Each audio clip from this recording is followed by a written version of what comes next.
공지영 트위터 답글을 긁었었다가 오보를 낸 언론사가 있다라는 내용인데요. 미디어스의 기사입니다. 일단은 작가 공지영 씨가 심상대 씨로부터 성추행을 당했다고 밝혔다.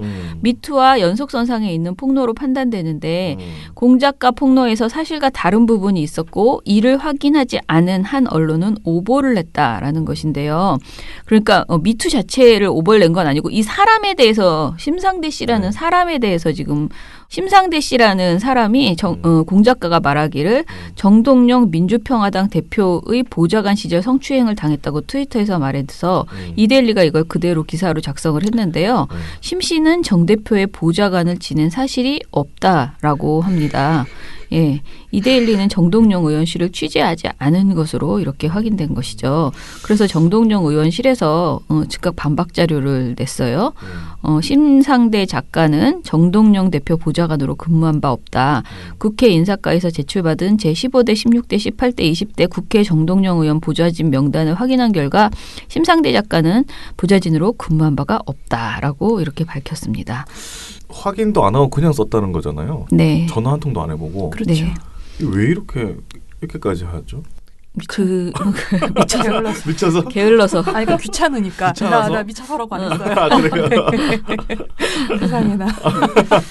아무튼 공지영 씨는 이 점에 대해서는 사과 글을 올린 상태입니다. 정동영 의원 보좌관은 사실이 아니라는 연락을 받았다. 그때 의원 신분 아닌 공직자 정동영님 밑에서 일한다고 명함까지 받았는데 정동영 의원님께 사과드린다라고 이렇게 말을 했대요. 그러면 뭘까? 명함을 줬는데 사칭한 것인가? 뭔가 개인적인 다른 동명이인일 수도 있고 뭐 이럴 수는 있는데 근데 어쨌거나 문제는 이런 식으로 확인 안 하고 그냥 SNS 그냥 쓱 긁어다가 이렇게 하는 방식은 안 된다라고 저희가 그러니까 어떤 사안이든 이건 되게 많이 얘기를 했잖아요. 네네. 근데 참 안 고쳐지는.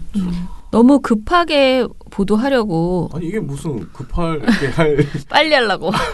단독. 아니 트위터 올라와 있는데. 그래도 먼저 해보려고. 이런 생각이 들어요. 기자가 내가 이걸 오보를 낸 게 이렇게 오보라는 걸 알았어. 근데 반성하는 게 아니라 아이씨 공 작가가 좀 제대로 올리지 이렇게 생각하고 말 것 같은 거예요. 그럼 기자가 공 작가 말을 믿었다 이렇게. 아니 자기가 본인이 제대로 폭로를 하려면 제대로 해야지 이렇게 생각하고 말 것 같은 거예요. 약간. 근데 전 충분히 그럴 수 있다고 생각해요. 그래요? 나 그렇게 생각할 수 있다고 생각해. 아니 자기 할 일이 아니잖아요, 그게. 네. 남들 말 뺏겨 쓰는 게 할 일이 아니잖아요. 근데 뭐 약간 그걸 알면은 이렇게 안 했을 테니까. 지상파 중간 광고 도입을 두고서 굉장히 다들 우리가 늘 말하듯이 제각각 자기 입장에서 기사들을 내놓고 있잖아요. 여전히 그 행태가 계속되고 있습니다. 예, 일단은 두 개 보도를 얘기를 하려고 하는데 PD저널에서는요.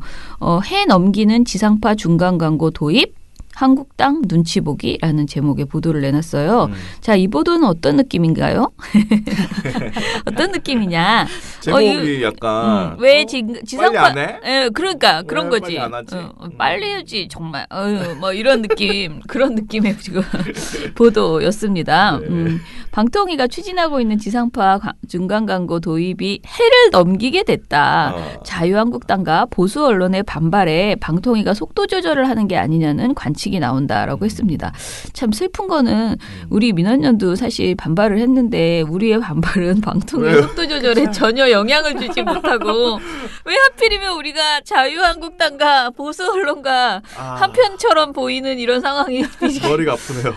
아니 이게 맥락이 다른 부분들이 있는데 그냥 이 그 제목이나 이런 뉘앙스로 봤을 때는 그냥 자유한국당이 반대하니까 방통위가 속도 조절을 나섰다는데 사실은 속도 조절을 해야 되는 게 맞는 거고. 그러니까요. 그러니까 언론시민사회에서 분명히 이거에 대해서 얘기를 하는 부분들은 좀 따로 있는데 그런 내용들이 좀 같이 반영이 됐으면 좋았을 것 같다라는 생각이 듭니다. 네. 자, 일단은 그 방통위가 이제 지상파 중간 광고 반대 여론을 의식해서 눈치 보기 하고 있다라는 지적이 제기된다라고 이 기사에서 말했는데 여기서 자유한국당 의원들이 그 지금 공동 토론회를 주최해서 그 과기정통위 소속 자유한국당 의원들이 토론회를 주최해서 지상파의 방망 경영, 시청률 경쟁 심화로 콘텐츠 질 하락 등의 이유로 지상파 중간 광고 도입에 반대한다는 입장을 밝혔다고 합니다.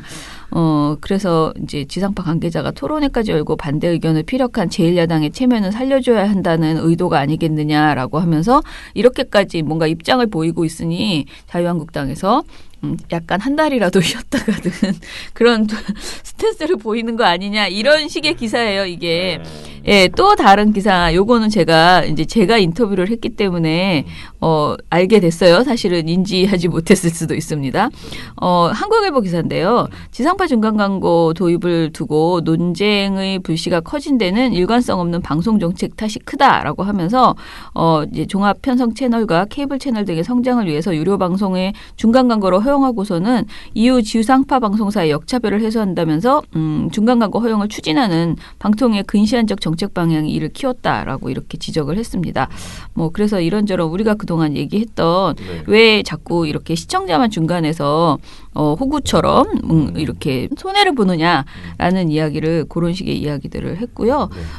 이승선 충남대 언론정보학과 교수는 종편의 의무전송을 폐지하는 것은 현실적으로 어렵기 때문에 종편이 유료 플랫폼에 방송을 내보내며 받는 재송신료 문제 등에서 제도 개선을 고민해 볼 필요가 있다라고 제안을 했다고 합니다. 이게 뭐냐면은 지금 종편 관련돼서 지금 여러 가지 특혜, 종편 특혜에 대해서 이제 해소해야 된다라고 하는데 그 얘기를 할 때마다 이미 한 번 준 거는 뺏기가 너무나 이제 힘들잖아요.